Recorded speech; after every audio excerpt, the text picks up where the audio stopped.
Oke, jadi di sini saya akan menjelaskan organ visual thorax atau pulmo dan juga cor. Pulmo dan juga cor. Yang pertama, kita harus tahu orientasinya terlebih dahulu. Pertama, kalau di sisi kranial, kita akan melihat bentukan ada trakea, ada aorta, dan juga ada esophagus. Kemudian, kalau yang caudal, itu dia akan bentukan pulmo yang mengerucut, pulmo yang membentuk sudut runcing.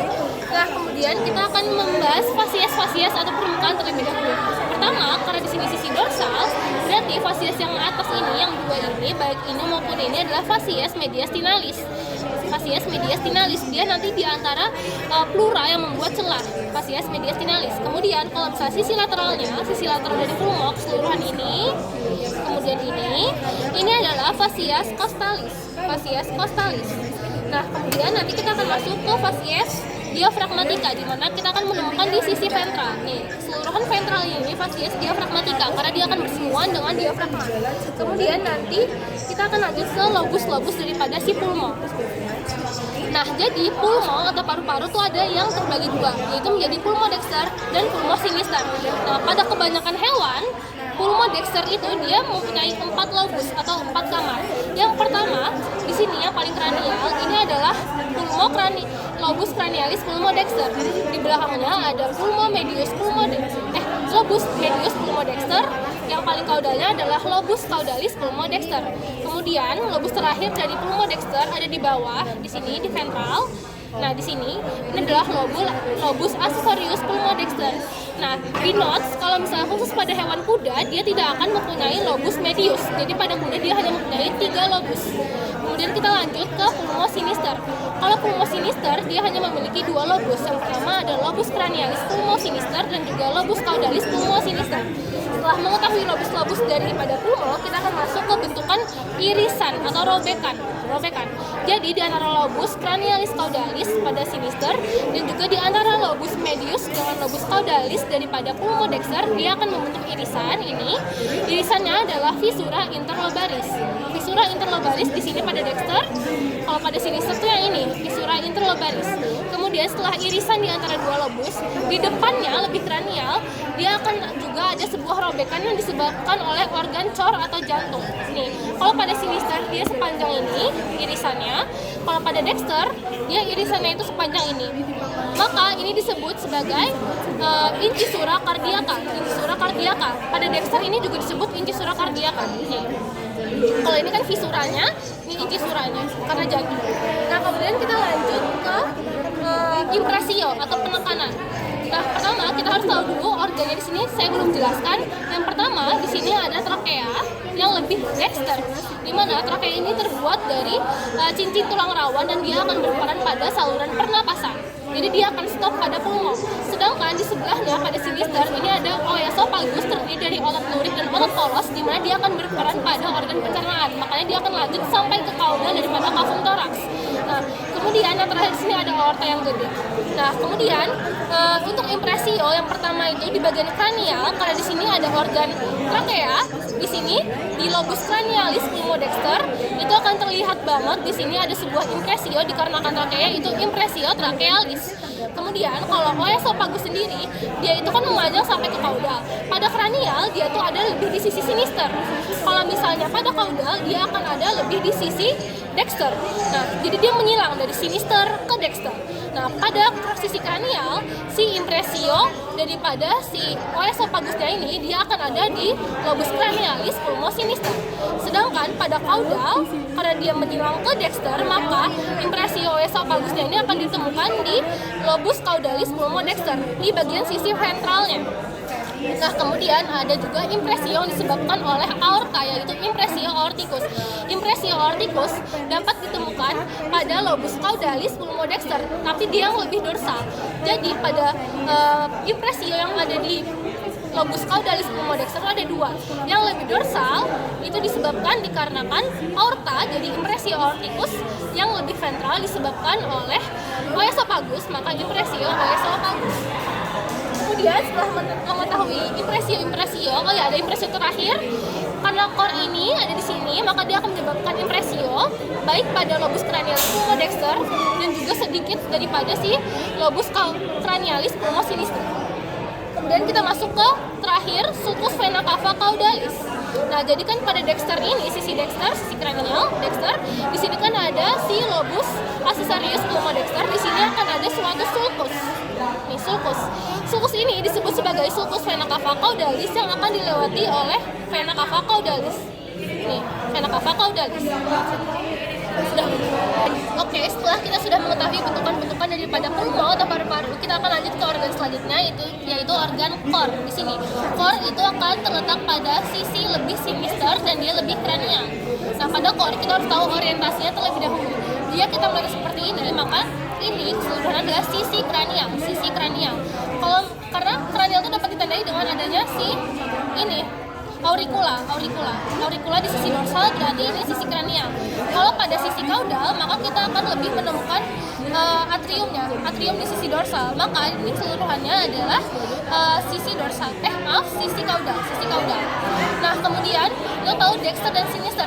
Dexter itu yang sebelah sini, Dexter, karena dia tuh lengkungannya lebih lebih besar, lengkungannya lebih besar.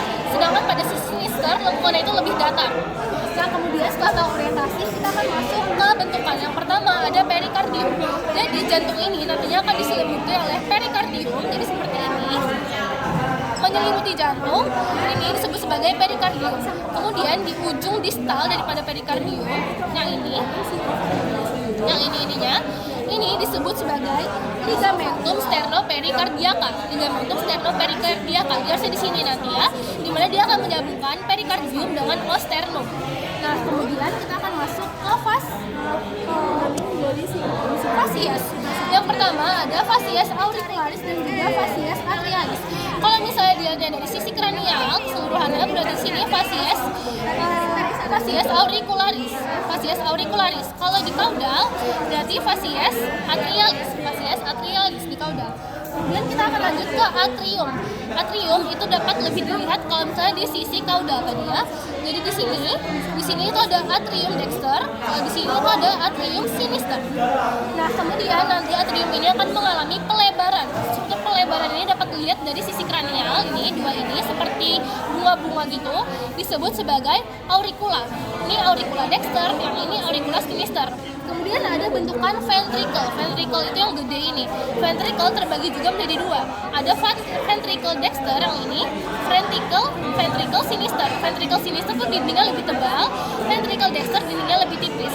Kemudian di tengah-tengah daripada dua ventricle ini ada sebuah struktur yang disebut sebagai septum interventricularum. Nah, kemudian lanjut kita akan memasuki musculus pectinati, di mana musculus pectinati adalah musculus yang ada terletak di balik daripada si auricula. Nih, dia tuh sebenarnya kayak serat-serat tebal, musculus pectinati. Nah, sedangkan kalau misalnya musculus yang ada di dalam daripada ventricle, baik dexter maupun sinister, itu ada musculus yang ini. Nih, musculus ini namanya adalah musculus papillaris. Ini yang gede, musculus papillaris. Nah, setelah itu musculus papillaris nantinya akan disambungkan menuju katup oleh bentukan seperti jaring-jaring putih, di mana jaring-jaring ini disebut sebagai chorda tendinae.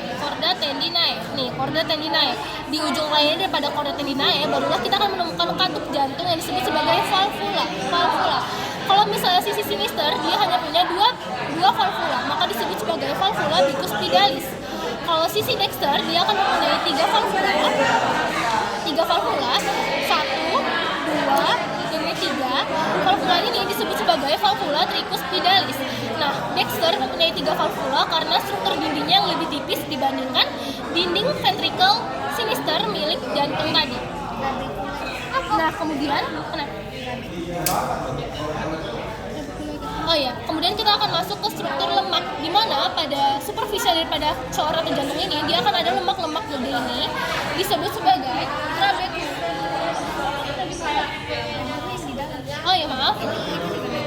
Maaf, pada dinding si ventricle tadi, di sini kan ada musculus papillaris. Kalau misalnya trabecula tendinae, dia tuh kayak struktur yang tidak rata, kayak pori-pori. Nah, kelihatan nih, ini disebut sebagai trabecula Carnae, trabecula carnae, struktur yang kayak pori-pori sort of, tidak rata. Nah, kemudian kita masuk ke lemak. Kalau lemak yang ada di superficial daripada dinding jantung disebut sebagai corpus adiposum subopicardiale. Corpus adiposum subopicardiale. Nah, kemudian kita akan lanjut ke sulcus. Kalau misalnya sulcus di sisi kranial ini disebut sebagai sulcus interventricularis paraconalis. Sulcus interventricularis paraconalis. Kalau misalnya di caudal itu yang ini disebut sebagai sulcus interventricularis subsinosus. Sulcus interventricularis subsinosus. Kemudian yang tengah-tengah ini tadi septum interventricular. Septum interventricular. Oke, kita akan masuk selanjutnya ke vaskularisasi. Yang pertama, kita sudah tahu tadi di sini ada aorta yang gede. Nah, aorta itu penunjukannya katakan awalnya seperti ini. Kalau kita buka yang ini, nih melihat ke sisi jantung, aorta itu yang ini. Nih, penunjukan aorta itu yang ada tepat di dorsal daripada jantung. Ini disebut aorta. Sedangkan yang di sampingnya aorta ini, nih, ini disebut sebagai arteri pulmonalis. Arteri pulmonalis. Nah, di antara aorta dengan arteri pulmonalis nanti ada suatu ligamentum yang disebut sebagai ligamentum arteriosum. Ligamentum arteriosum. Nah, kemudian kita akan lanjut. Aorta ini nanti akan bercabang menjadi dua. Ada yang ke kranial, ada yang ke caudal. Nah, titik percabangannya dulu. Ini dulu, titik percabangan yang ke sisi kranial dulu ini disebut sebagai truncus brachiocephalicus. Nih, kranial. Truncus brachiocephalicus. Sedangkan untuk aorta yang memanjang ke caudal, dia akan berubah nama di sini. Nih, dia akan berubah nama menjadi aorta thoracalis. Aorta thoracalis, di mana dia akan bercabang yang atasnya yang kecil menjadi vena azygos. Vena azygos. Nah, kemudian kita akan lanjut ke truncusnya dulu. Jadi kan kita sudah tahu ini truncus brachiocephalicus. Truncus brachiocephalicus. Nantinya dia akan mencabangkan tiga yang utama. Yang pertama tuh ada arteri subclavia sinister, arteri subclavia dexter, dan juga di sini dia akan menjadi cabang yang lurus sendiri. Dia adalah truncus bicaroticus. Kita mulai dari truncus bicaroticus dulu. Untuk truncus bicaroticus yang ke kranial ini, dia nanti akan bercabang menjadi dua. Yang ini ya. Truncus bicaroticus bercabang menjadi dua. Yang ini disebut sebagai arteri carotis communis sinister. Yang ini arteri carotis communis dexter. Untuk dexter dan sinister sesuaikan saja nanti dengan orientasi awal. Nah, kemudian cabang dua sebelum si truncus bicaroticus ini nanti dia akan bercabang menjadi arteri subclavia dexter dan sinister. Nih, kita ambil yang sinister dulu di sini karena arteri subclavia dexternya sudah terputus. Di sini arteri subclavia sinister. Yang pertama, cabang yang dia ke atas sendiri. Kalau ke atas sendiri dia disebut sebagai truncus costocervicalis. Truncus costocervicalis. Di samping daripada truncus costocervicalis ini nanti berubah nama menjadi arteri cervicalis superficialis. Kemudian di sebelahnya lagi yang ini kelihatan paling gede sendiri disebut sebagai arteri axillaris. Arteri axillaris. Dan yang paling ujung yang dia tuh mengarah ke lateral sendiri, dia disebut sebagai arteri thoracica interna. Arteri thoracica interna. Oke, sekian untuk arterinya. Kemudian kalau misalnya buat vena, tadi kan sudah jelasin yang pertama ada vena azygos, kemudian ada vena cava cranialis. Kalau vena cava cranialis dapat dilihat kalau kita membuka jantung yang ini. Nih, jadi vena cava cranialis itu nanti dia perpanjangan daripada si atrium dexter. Dia keluar dari atrium dexter, maka dia jadi ada si vena cava cranialis. Vena cava cranialis, ini aorta, ini arteri pulmonalis, dan ini ligamentum arteriosumnya.